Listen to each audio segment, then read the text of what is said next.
ইয়া রাসূলুল্লাহ। ইরানের শক্তি কতটুকু তা হয়তো এখনো পুরোপুরি বুঝতে পারছে না বিশ্ব। একবার কল্পনা করুন, শুধুমাত্র 24 ঘন্টা যদি বিশ্বের ইন্টারনেট ব্যবস্থা বন্ধ থাকে তাহলে কি হতে পারে।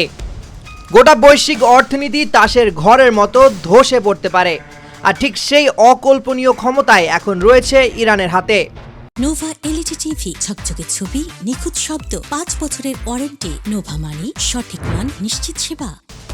বিশ্ববাসী যখন হরমুজ প্রণালীতে তেল সরবরাহ বন্ধের আশঙ্কায় কাঁপছে, তখন এর চেয়েও এক ভয়াবহ এবং নীরব বিপর্যয়ের চাবিকাঠি নাড়ছে তেহরান।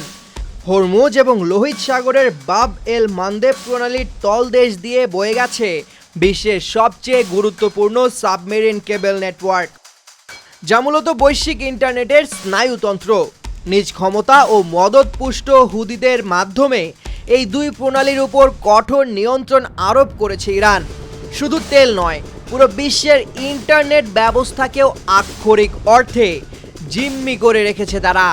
বাস্তবতা হলো, কেবল লোহিত সাগরের তলদেশে থাকা কেবলগুলোই এশিয়া, ইউরোপ এবং মধ্যপ্রাচ্যের দেশগুলোর মধ্যে প্রায় 30% ইন্টারনেট ট্রাফিক পরিচালনা করে থাকে।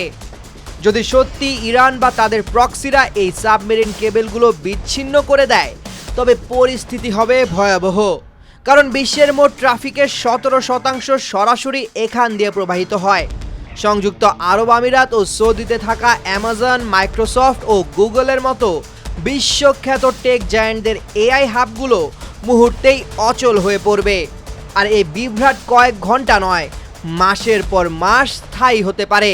এর চূড়ান্ত পরিণতি হবে আক্ষরিক অর্থেই কল্পনাতীত। বিভিন্ন দেশের আর্থিক লেনদেন, ব্যাংকিং ব্যবস্থা, cloud service, video call, email এবং কৃত্রিম বুদ্ধিমত্তা বা এআই সংক্রান্ত সমস্ত কাজ এক লহমায় স্তব্ধ হয়ে যাবে। পশ্চিমা পরাশক্তিগুলো যখন ইরানের পারমাণবিক বা ক্ষেপণাস্ত্র সক্ষমতা নিয়ে হিসাব নিকাশে ব্যস্ত, তখন তেহরান চাইলেই এক আঘাতেই বিশ্বকে ডিজিটাল অন্ধকার যুগে ঠেলে দিতে পারে।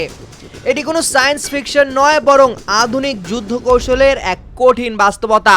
কল্পনার বাইরের এই শক্তি হাতে থাকায় ডিজিটাল অর্থনীতিকে পঙ্গু করে দেওয়ার লড়াইয়ে পশ্চিমা বিশ্ব আজ সত্যি এক চরম অসহায়ত্বের মুখোমুখি দাঁড়িয়ে আছে।